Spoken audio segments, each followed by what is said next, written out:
O Ira and Aphrodite, please grant my daughter the virtue of obedience. Eagle-bearer, you bless this temple with your presence. If I may ask, I'm having a little problem. I'm not the problem. I'm a Spartan. You keep at home supervising farmers while I could be out in the world finding adventure. You give my brothers the chance to explore. Why not me? An explorer, are you? So you're the eagle bearer everyone's been talking about. I hope you live up to your reputation. I'm Zoferas. Could you please educate my daughter to behave as a Spartan woman should? If both you and Zoferas agree, I'll train your daughter to be a fine Spartan. Beginning with her physical strength, of course. It's the only way she can keep your household safe and prosperous. The eagle bearer is right, Mater. Spartan women must be strong. You can call me Cassandra. I suppose if the eagle-bearer says it. All right. Train my daughter as you see fit. Let's begin your training with running. Try to keep up. But Spartans never run. Only cowards do. Why should I train in running?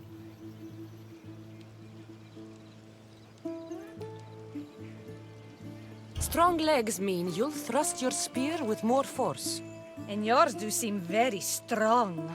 Let's race through the theater to the entrance of the Dromos. Last one there's a wounded goat.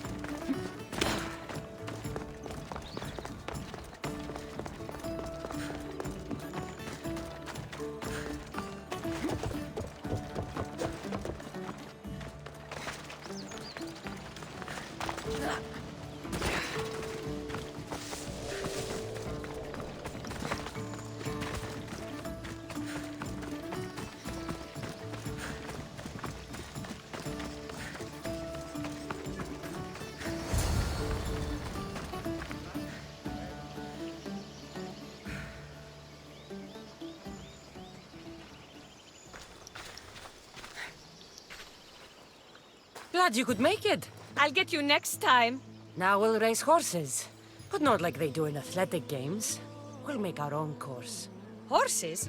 Why should I bother with those filthy beasts? We have elotes for that.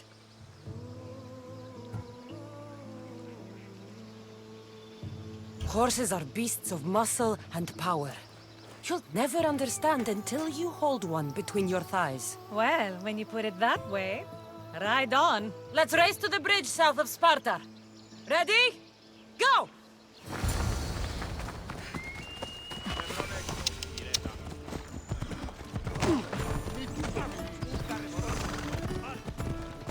Πάυσε πάρα αυτά.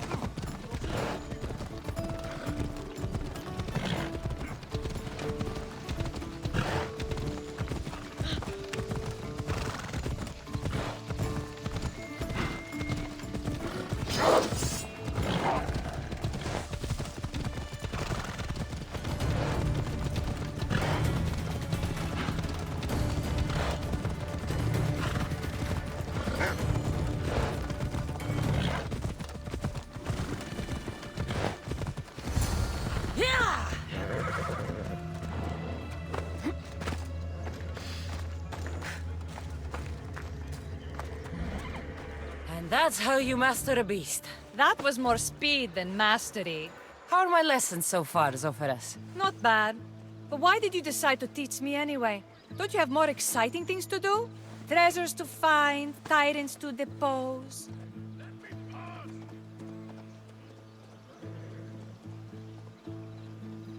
The secret is, by teaching a skill to someone else, you're also improving your own technique. That's the only way you'll both reach peak performance. You'll have to show me your technique. Do you have a suggestion for our next bit of training? There's a place I found in the southern hills with a wonderful view. Will you go there with me?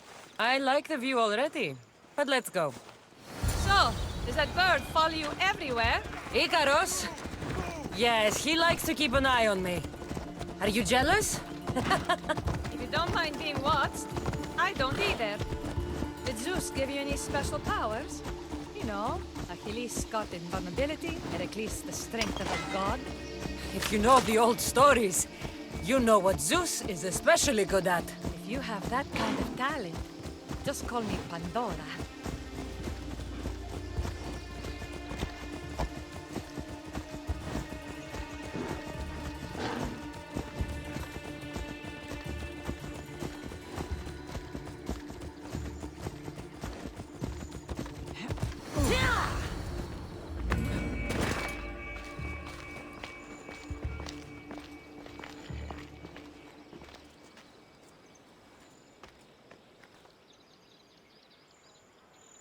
Beautiful, isn't it?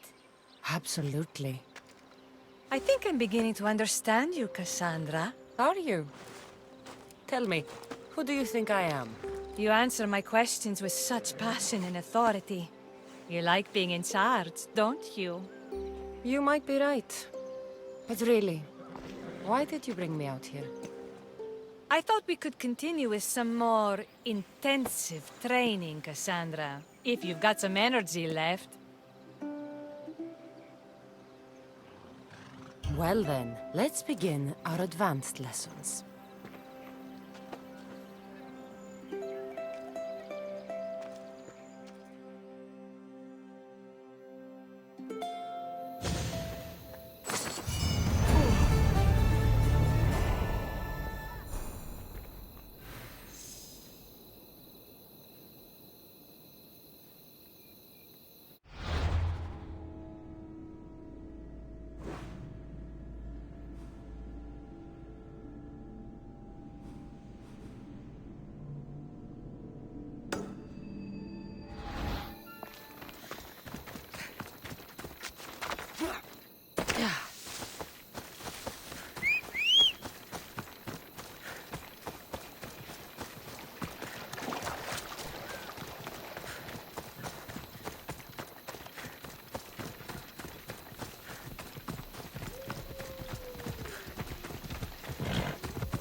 You are the Eagle Bearer. Wonderful. Magistrate Xanthi has spoken highly of you.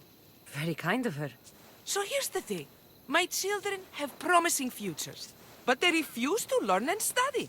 They think they know better, but they can't recite a poem to save their lives. Where do I fit into this? They've heard of the Eagle Bearer and worship the ground you walk on. If you related an epic story to them, I'd bet they retain it and impress their tutors. It's an odd request, but I've been asked to do stranger things. I'll do it. My children are waiting inside the temple of Dionysus Kolonatas for today's epic story. The subject is Perseus, which they should know well, but seem to forget all when questioned.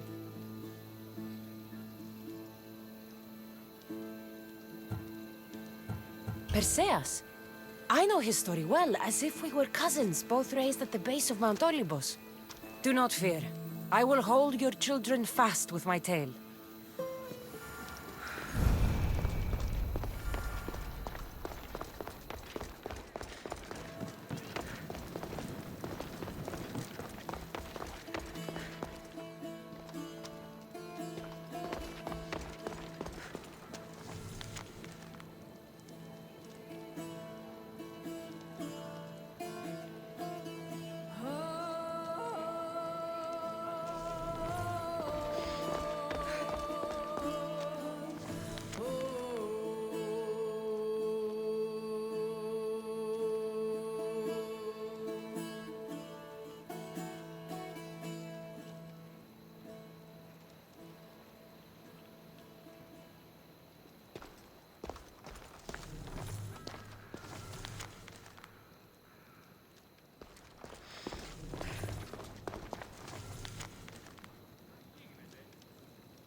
all. I'm... The Eagle Baron. We've heard all about you. Are you going to tell us a story today? Do we have to listen? We've heard it 100 times. Yes, that's me. And yes, I'm telling you a story. Let us sing with the voice of the goddess about the exploits of brave Perseus and noble Pegasus.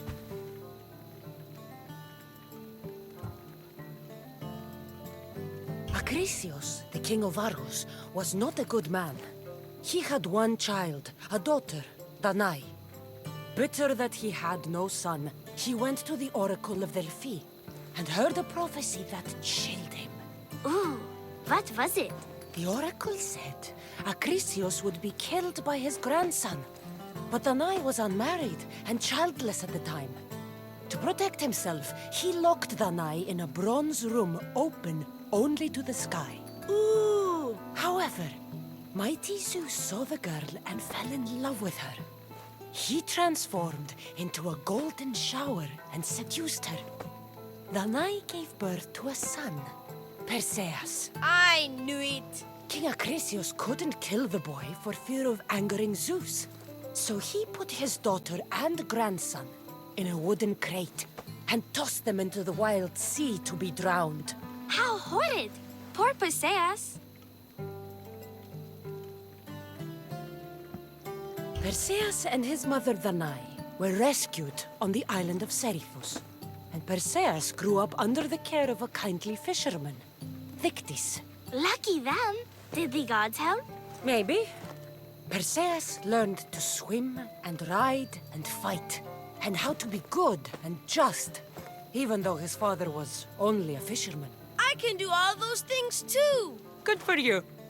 Except swim. Or be just. Hush. Now, Dictys' brother was the ruler of the island, but he was not a good man.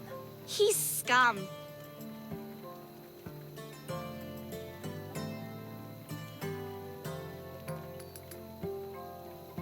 The cruel king of Seriphus, Dictys' brother, Polydectes, decided he wanted to marry Danae, for she was still beautiful and noble. But Perseus knows his mother does not want this. Dictys couldn't stop his brother, so it was up to Perseus to interfere and be annoying. Christos, that's your job. I will keep the stinky king from marrying you. The cruel, stinky king became angry. To get rid of Perseus, Polydectes sent him on an impossible quest. Prove yourself a warrior and fetch me a worthy wedding gift, the king said, by killing a great monster. I knew it! Shh, I knew it too.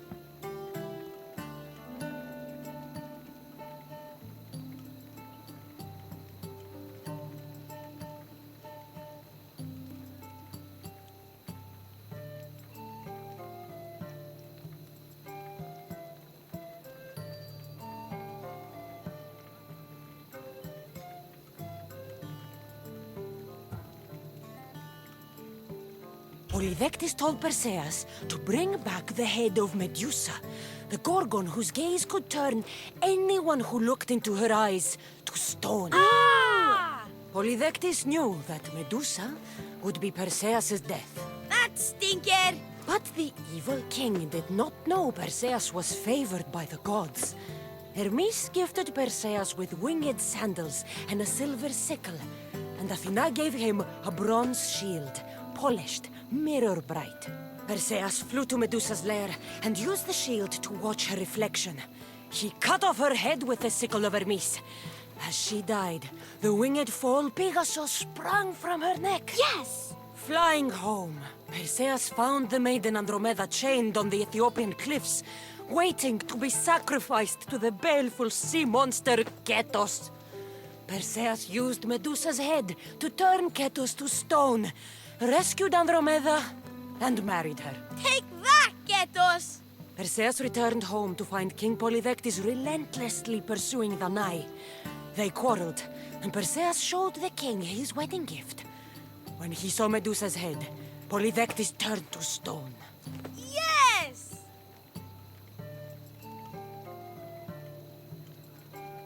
Perseus traveled to Argos with his family, and one day competed in the Great Athletic Games. He hurled the discus, and his throw was so great that it shot into the stands and struck King Acrisius. So doing, Perseus killed his grandfather and fulfilled the prophecy. Hurrah! You can't escape your fate. In the end, Perseus and Andromeda settled in Mycenae as king and queen, and had 7 sons and 2 daughters, the Perside. That was a great telling of the tale. I'll never forget it. Maybe the best. I can't wait to tell all my friends. Aw, thank you. I couldn't help overhearing the end of your story. Truly inspiring, Eagle Bearer. Thank you.